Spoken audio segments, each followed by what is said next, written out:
So what is the communication subsystem responsible for? The comms subsystem is responsible for sending payload data to ground driven by the mission requirement. So typically we have these missions where we are probing in situ or going to a place of interest and collecting a bunch of data. So we want to transmit that data that the spacecraft collects back to Earth. But there are also other missions. There can also be communication missions. So we'll just look at the data rates and bandwidth, criticality of either situation. So on the bottom left here, I have the Mars Reconnaissance Orbiter depicted, orbiting around Mars, and it works as a relay to collect information from a surface vehicle.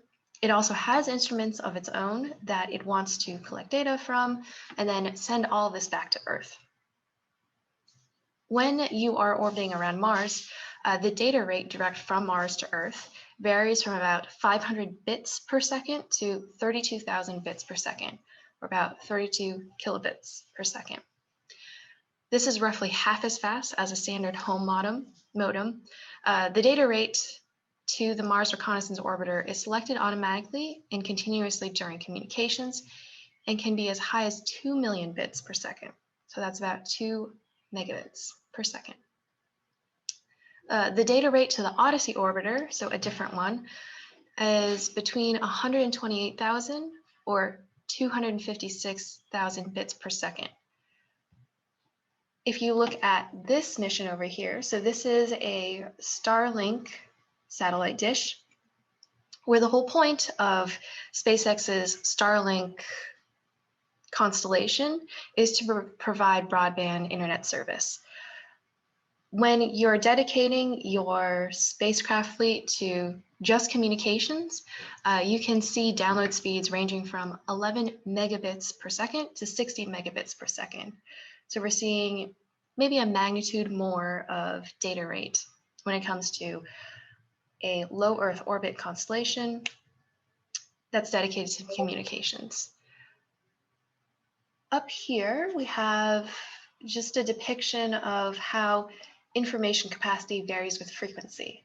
So you'll see here that given a standard unit of time, 1 second, you can communicate more or less information depending on what frequency you choose, where higher frequencies give you more opportunity to send information. That information is encapsulated in the peaks and troughs of waves.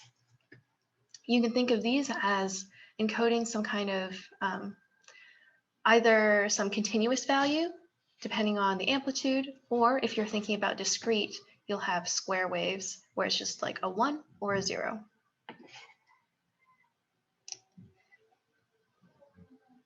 Another subsystem responsibility is not only to send back payload data, but to send back spacecraft health, position, attitudes, data that's useful for operations. So here we'll have a video.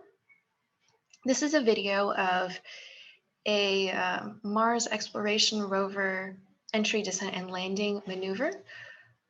It's lovingly known as the 7 minutes of terror, where the communication delay between Earth and Mars is more than 7 minutes. So you don't even get to know if the spacecraft is okay until after it's conducted its maneuver. So you'll see here that there's some communication embedded into this maneuver just to send pings back as soon as possible when these different stages of operations happen, so that when this information reaches the ground control or the mission control center, we know as much in real time as possible that the spacecraft is okay. So let's see. So what you'll see is that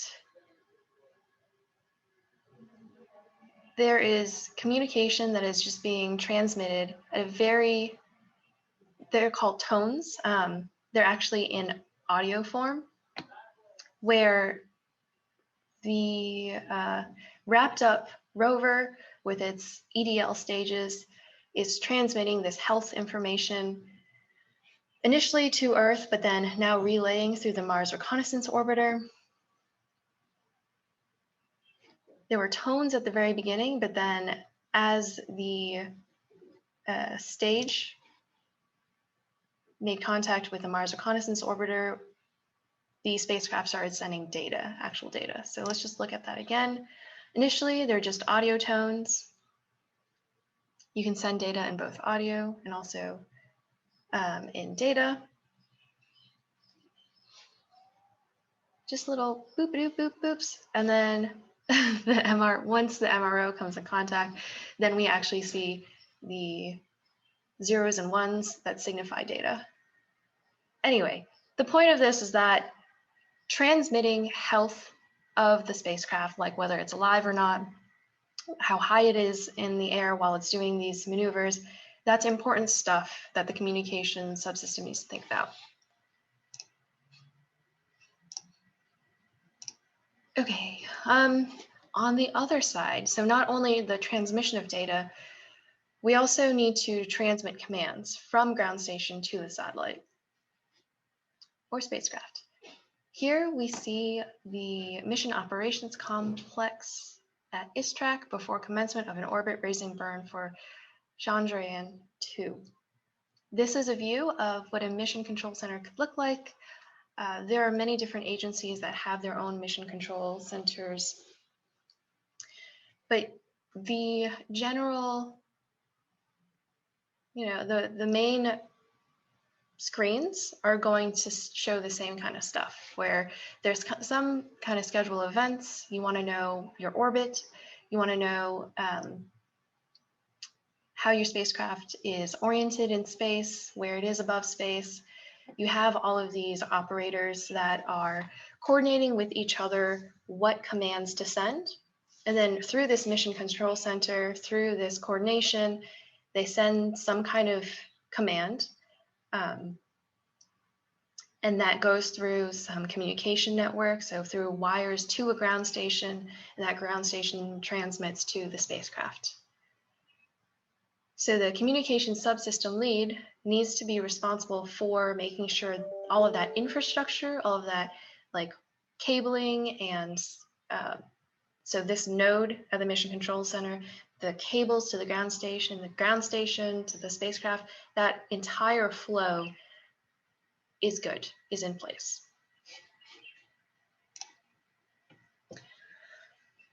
So speaking of that kind of infrastructure, the communication lead needs to define a communication architecture.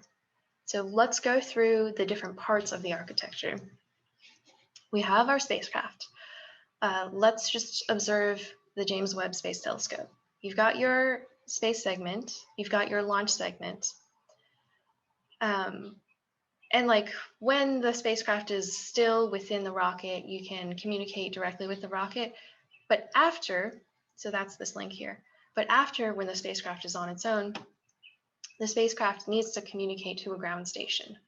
In this case, the James Webb Space Telescope proposes to use the Deep Space Network, where there are 3 very large antennas, these huge dishes that are situated uniformly across our Earth so that there's always contact with one of these dishes. Then this Deep Space Network, that's the ground station that's actually getting the electromagnetic waves. That is routed through a network, and then the network sends this kind of data through to the Science and Operations Center, where it's likely going to be on a bunch of different screens that mission operators can see.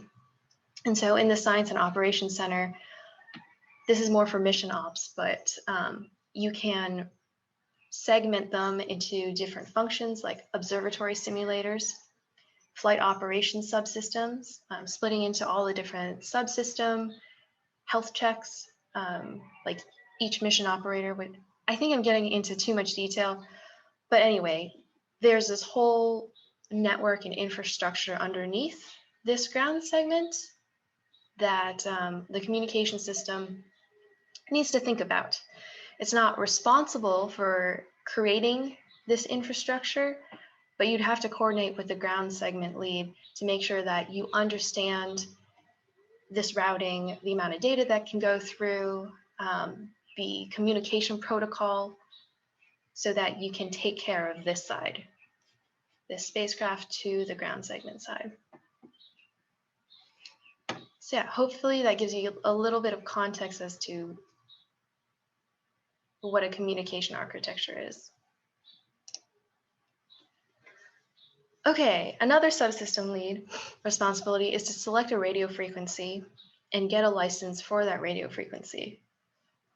We have got this spectrum of frequencies that are available to use for everyone, where the satellite and microwave telecommunication ranges between a wavelength of 10 centimeters to 1 centimeter. And then within that band, from 1 to 40 gigahertz of frequency, we have these bands kind of binned up into a, like L to K band. Within these bins, we typically have general applications split up. So you can see that L band is mostly for mobile satellite services. X band is for military fixed satellite services, terrestrial Earth exploration, meteorological satellites.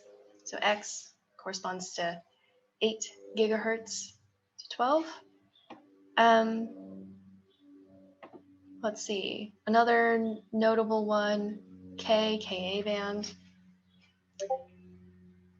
Yeah, well, our satellite is going to range in the UHF. So we are hoping to just transmit in this UHF band, and hopefully some amateurs will pick it up. But yeah, there's a whole bunch of radio bands that are for use, and you just got to figure out which one makes the most sense. A lot of domain knowledge associated with that.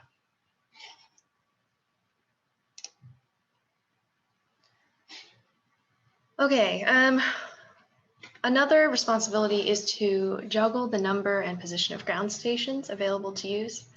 I'm just showing one network, the SatNOGS network, but there are other commercial services that you can use, like KSAT or the Deep Space Network. What else? I think Amazon has a ground station service. But let's look at the SatNOGS network. You generally want to distribute the number of ground stations so that it covers the whole span of the globe to get as many ground station passes as possible.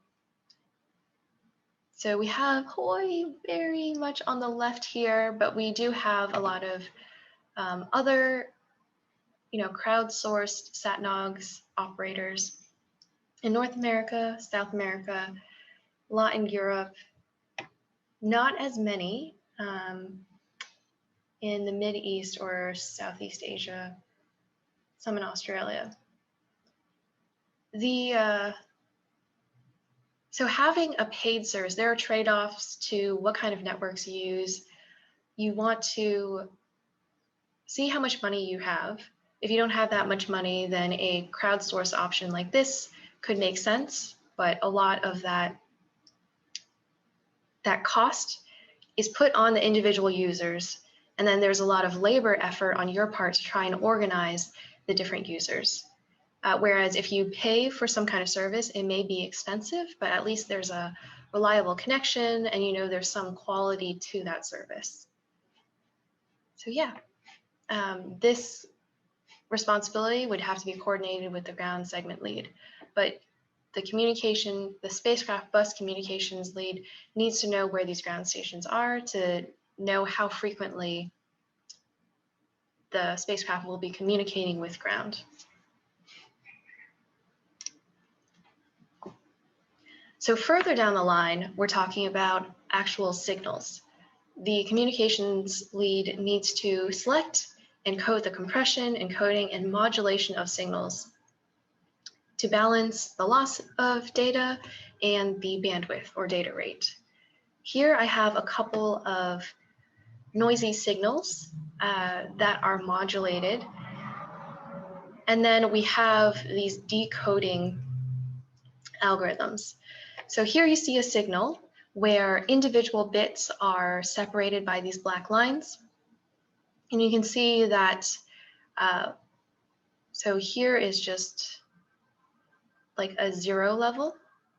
When there is this 0 bit, you'll see a spike and then a hold, spike, hold, and then a 1 is the other way around where it just holds at this level, and then a spike. So yeah, this is called amplitude shift keying. It's a type of modulation scheme that encodes data, and that data is that 001101. Here we have a frequency shift keyed modulated signal that's being demodulated. Yeah, so the communication subsystem lead is responsible for this almost translation of data and detranslating it into zeros and ones, and then eventually human readable form. Okay, another responsibility is to select all the technology that goes into the subsystem. And you want to select the technology such that the subsystem adheres to mass, volume, power constraints and regulations, such that it fulfills the mission requirements. So here you see a student configuring this ground station setup. Here we have just a little block diagram of some K-band or transceiver for some fictitious satellite. The components that you would have to pick here are like the multiplexer, the modulator, and these different antennas and transceivers. Another responsibility is to verify that the communication link budget closes based upon the technologies that you just selected and the ground station architecture that you have available to you. I want to pause here to describe what communication link budget closing means. So you have a link, which is from the satellite node to the ground station node. The link is everything in between. So if you have the satellite antenna transmitting and the ground station receiving, there's going to be some atmospheric losses, some system losses, as you can see up here. So you want to make sure that going from node to node, you'll have enough power such that the ground station can definitely pick up on this signal. So a link closes if you determine after this flow, after this going from node to node, you have enough power such that the ground station can definitely see the signal above a noise floor. That link budget closing means you have some positive margin, where margin is like extra power, and decibels is a way of measuring power. You want to have some positive number, usually above 3 decibels as your margin. So yeah, this here is a diagram of a link, where here you have the, let's see, spacecraft. Okay, so here you have the spacecraft side, where you have technologies that are encoding and transmitting your data. In your system, you have some loss. Then by the time you get to the space antenna, you have this many decibels of power. Across space, you're losing some decibels. Your ground station is going to pick up at a certain amount of decibels and then have to go through technologies to like decode that data. And by the time it gets to the mission operator, that decoded data, how much like power intensity do you have extra, where that power intensity is correlated to how clearly you can see the signal as opposed to the noise. Gosh, I hope that makes sense. It's going to be repeated and expanded upon in the Fundamentals of Signals chapter or section later on this week. But essentially, link budget closing means that you can communicate. Close equals communicate. If the budget doesn't close, then that means you can't guarantee communication. Okay, I will describe all of these like variables and numbers later on in the week. Okay, a question was, if a mission reaches launch date and a license isn't acquired yet, is it essentially postponed till one can be acquired? I'll cover it in the next slide, but the short answer is it's a big no-no to not have a license and then get to the launch date.